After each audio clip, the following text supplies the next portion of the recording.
On va passer le Cap Hatteras. Au Cap Hatteras, les vagues doivent être minimum de 30 mètres. Il n'y a pas de profondeur, elle n'est pas cartographiée. On continue de chuter de façon alarmante. Ça va bien aller.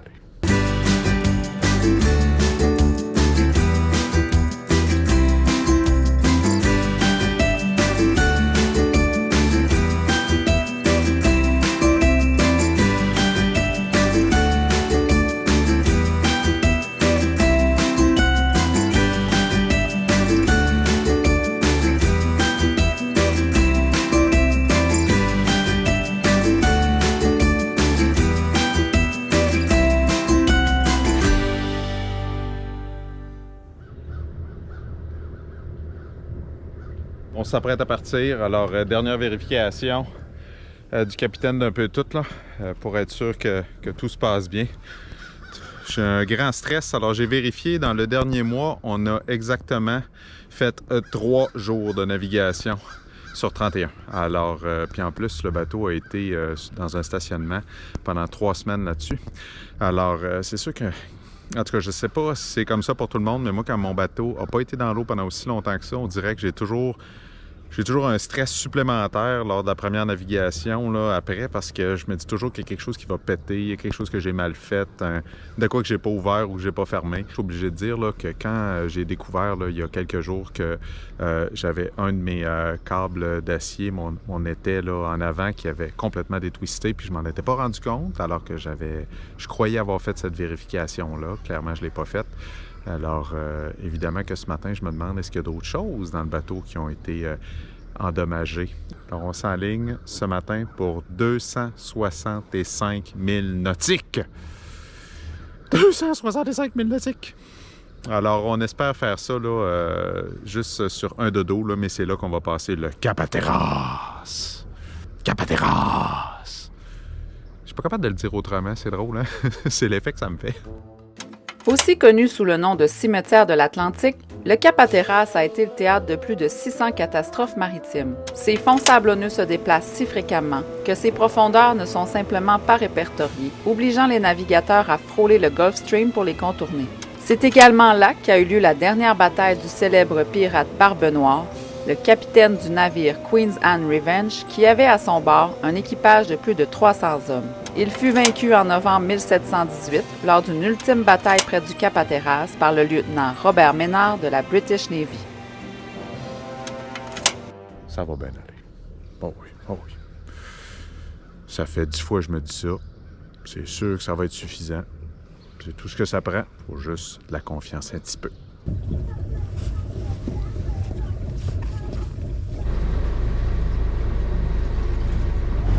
Ah, les enfants, vous avez des mitaines aujourd'hui? Oui. Il fait froid, on fait de la boucane quand on parle. Mais là, on s'en va dans le sud. Oui. Donc, on est sur un gros voyage avec un dodo. Demain matin, à peu près à la même heure, on va traverser le Gulf Stream. Alors ça, c'est un courant qui est très, très chaud, qui vient du golfe du Mexique. Alors, vous allez voir, la température va monter comme par magie. Puis l'eau va devenir très, très chaude. Ça veut dire que si le Gulf Stream n'aurait pas de grosses vagues comme ça, et de gros vent, on pourrait se baigner. Oui, peut-être pas dans le Gulf Stream quand même, là, parce qu'il y a un peu trop de... Il y a justement trop de courant. Oh, des bruits de pêcheurs encore.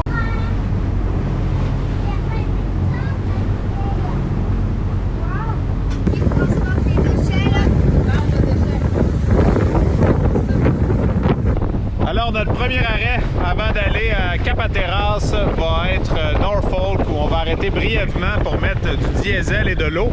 Question d'être bien plein pour notre traversée.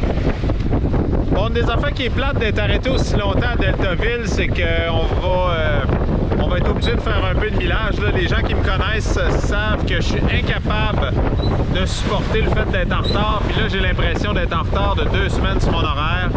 Alors, on va accélérer un petit peu la cadence pour passer un peu plus de temps en Floride, puis potentiellement un peu plus de temps dans les Bahamas aussi, là, arriver un peu avant que mes enfants arrivent eux-mêmes.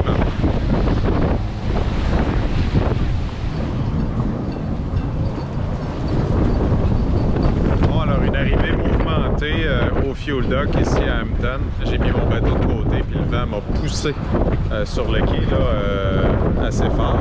Alors ça va être un grand plaisir de sortir de là tantôt. Et, le vent est quand même beaucoup plus fort là, que j'avais anticipé, même quand je mets à jour les prévisions. On a une grosse différence entre les vents. Ouais, ben, il me semble que j'en aurais pris une plus facile pour commencer. Un petit peu rouillé là après toutes ces semaines-là. Et Steph, comment tu te sens? Qui vente pas mal.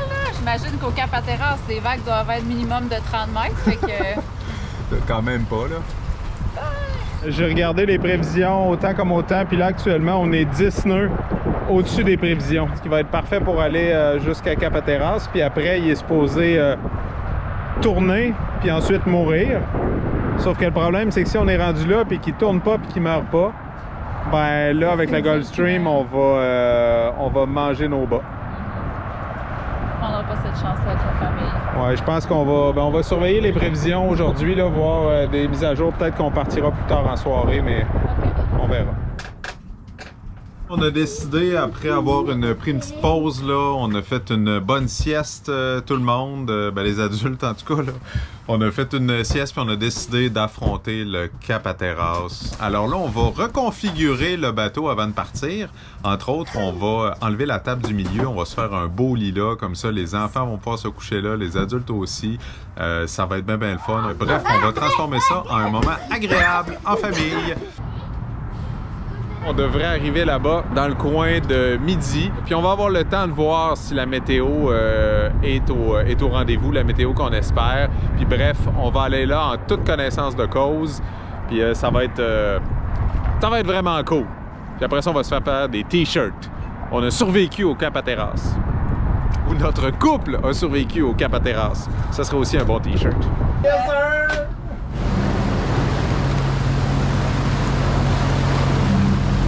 C'est l'océan qui nous attend. Le Chesapeake Bay, là, avec ses petites vaguettes là, de rien du tout, là. Je veux dire, on a des émotions plus fortes que ça, c'est les routes du Québec, des fois. Alors là, on va affronter l'océan pour vrai. Alors, je suis obligé de dire que le marin en moi est quand même un petit peu excité à cette idée-là. J'ai 100% confiance en mon capitaine. Ceux qui le connaissent savent qu'il y a des petits troubles obsessifs compulsifs qui peuvent... parfois être extrêmement fatigant, mais dans le cas d'une navigation, hein, on a tous le défaut de nos qualités. Dans ce cas-ci, c'est une qualité que j'apprécie énormément parce que je me sens en sécurité. Je sais qu'il prend les meilleures décisions possibles en fonction de nous, de sa famille. Jusqu'à présent, je suis très content de notre choix de partir. Les prévisions semblent tenir le coup. Alors, on a un beau vent arrière actuellement qui nous permet de filer à une allure de 7-8 nœuds. Alors c'est parfait, c'est exactement la vitesse que j'avais calculée. Comme prévu, on va arriver à Cap Hatteras sans le moindre vent. Ça peut avoir l'air bizarre, mais c'est exactement ce que j'espère. Comme ça, on va avoir les conditions les plus tranquilles possibles, puis on va pouvoir passer ça au moteur, sans danger pour personne.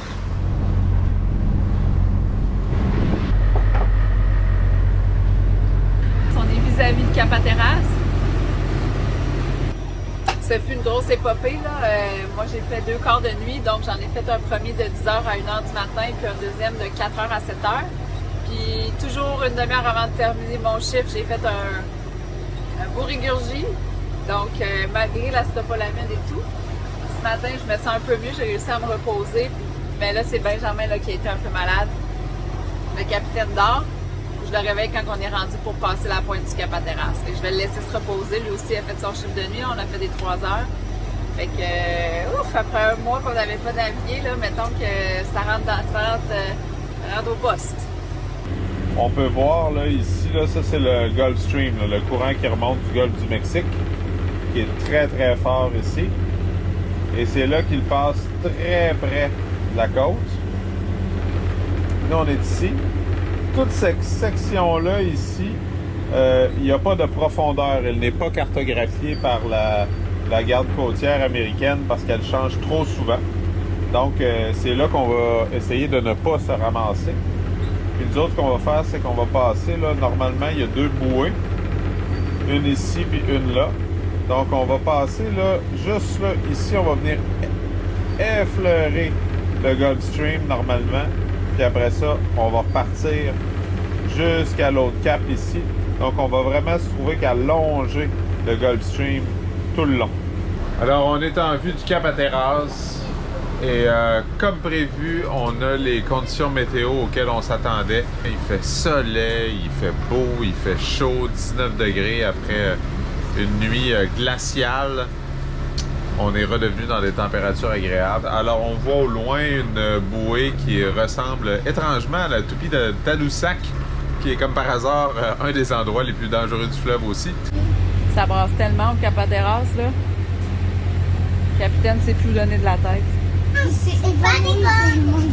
C'est de la vague.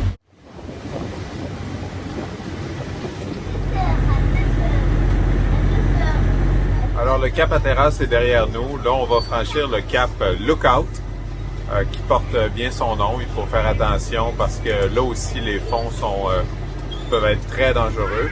Puis après ça, on va aller s'ancrer juste en arrière de ça pour la nuit, près de Beaufort. Épuisé par les conditions qui s'étaient fortement détériorées, l'équipage entreprend le difficile passage menant à leur ancrage, guidé uniquement par leur radar. Quand soudain, tous les instruments se ferment sans raison apparente. Par chance, 2 bateaux de pêche s'étaient ancrés pour la nuit avec leur lumière ouverte. Le capitaine les utilise pour se guider et s'ancrer entre les deux. Encore secoué par cette aventure, l'équipage prend tout de même la décision de repartir dès le lendemain, directement pour la Floride, ajoutant ainsi 365 milles nautiques à sa traversée. On a retrouvé un des bateaux avec lequel on naviguait en Nouvelle-Écosse, No Agenda 2, la petite famille là, qu'on avait découvert aux îles de la Madeleine. Hey, No Agenda 2! Ça fait du bien de vous retrouver en mer! Qui aurait cru? Content de nous entendre, la gang de notre frère. On se porte très bien matin, on a de la belle vague, on a du mouvement, on a du soleil, on est tout pour être heureux. Alors on dirait qu'on va se suivre pendant un certain temps, comme dans le bon vieux temps.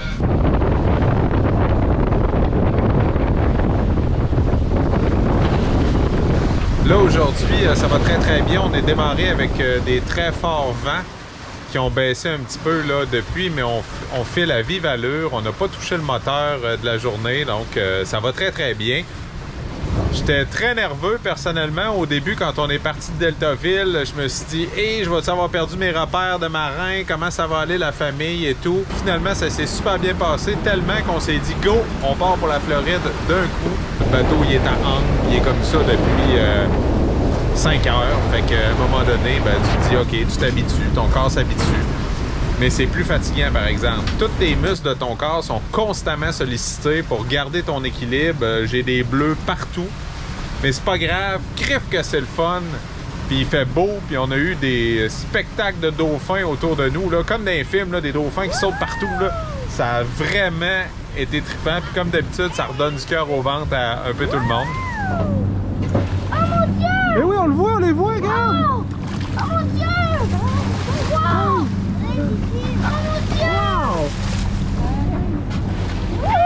Ben voyons donc! Ils sont pas peureux! Ben voyons donc! Oh, mais voyons donc! Ils sont donc ben proches! Ils sont à côté du bateau! Une autre chose auquel on s'habitue, c'est le fait de ne pas voir la côte. La première fois que ça nous était arrivé, c'était lors de notre traversée aux îles de la Madeleine. Puis ça avait été angoissant sur le coup. En plus qu'on commençait une navigation de nuit à ce moment-là, ce qui allait être notre première fois. Là, on s'en fait pas pantoute avec ça, hein, Steph? Non, zéro. Puis il y a plein d'autres bateaux là, qui semblent faire la même run que nous, là, parce qu'ils sont sur le même... ils ont l'air d'être sur le même trajet. Alors, ça c'est un autre Beneteau 48 puis un catamaran là, qu'on a dépassé. Alors moi j'aime ça me donner des petits objectifs là quand on est en traversée. Alors, hein, on le sait, c'est pas une course, mais en bateau, c'est tout le temps une course. Fait que je m'assure tout le temps dans ce temps-là, au moment où on les dépasse, de m'assurer que mon drapeau canadien est bien visible pour qu'ils sachent que c'est un bateau canadien qui les a dépassés. Mais non, c'est de la petite fraternité sympathique.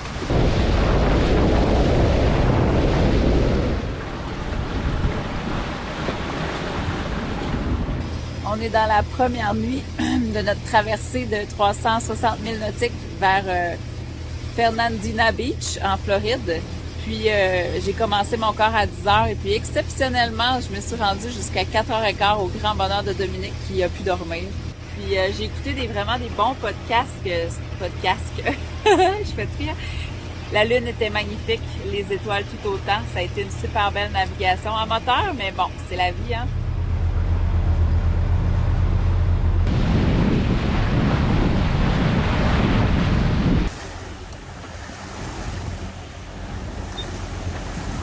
Premier essai à la pêche pour l'équipage du Globetrotter. On a lancé notre ligne et à peu près 1 heure après, ben, ça l'a mordu. Ça a été un succès. On va aller chercher la carte des poissons. Okay. Tu l'as-tu? Ben, la carte des poissons, attends, ça presse pas, là. On va juste l'attraper. Prendre un bord. Bon, il va te falloir... Il est gros. Attention. Bon, il va te falloir un plus gros filet. On dirait un maquereau géant. Ouais. On dirait un King Mackerel. Notre première prise à bord du Globetrotter. Oui, capitaine est content? Yes sir, je suis content, check ça! On va regarder sur le bateau. Ok, là, tu peux filmer, là, je vais aller chercher la Dieu, c'est fou! Ah, il est gigantesque! Wow. On est bien excités, on a fait des gros filets avec ça. On va manger ça probablement ce soir.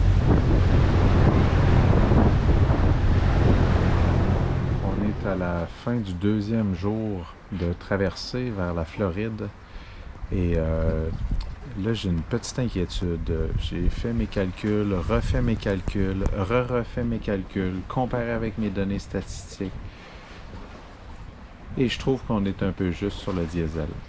Alors là il nous reste à peu près une centaine de milles nautiques à faire. Puis j'aime vraiment pas là où je vois mon niveau de diesel actuellement.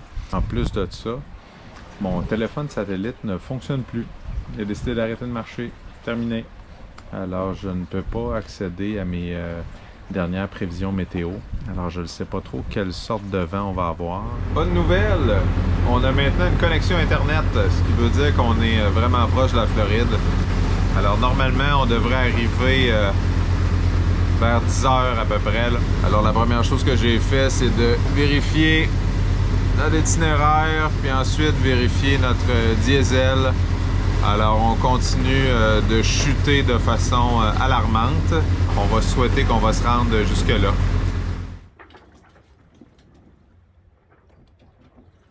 Dans une ultime tentative de sauver du diesel, je me suis remis à voile. Malheureusement, je fais du 2 nœuds actuellement. Et étant donné qu'on a l'intention d'arriver cette année, je vais être obligé de me remettre au moteur. J'ai bien hâte de mettre le pied sur terre, d'aller visiter les enfants. On a des trottinettes maintenant, ils vont aller se dégourdir, ça va faire du bien. C'est un peu le bordel aussi dans le bateau. Aussitôt arrivé, aussitôt contrôlé. Déjà anxieux d'avoir assez de diesel pour le dernier mille de sa traversée, le capitaine a dû naviguer en répondant aux questions de la garde côtière qui s'était invitée à bord du Globetrotter. Très sympathiques, ils ont même invité les garçons à visiter leur embarcation et leur ont offert leur premier écusson. Après 5 jours de navigation avec un sol de dos très court à l'ancre, là, je vous confirme qu'un bateau, c'est assez chaotique.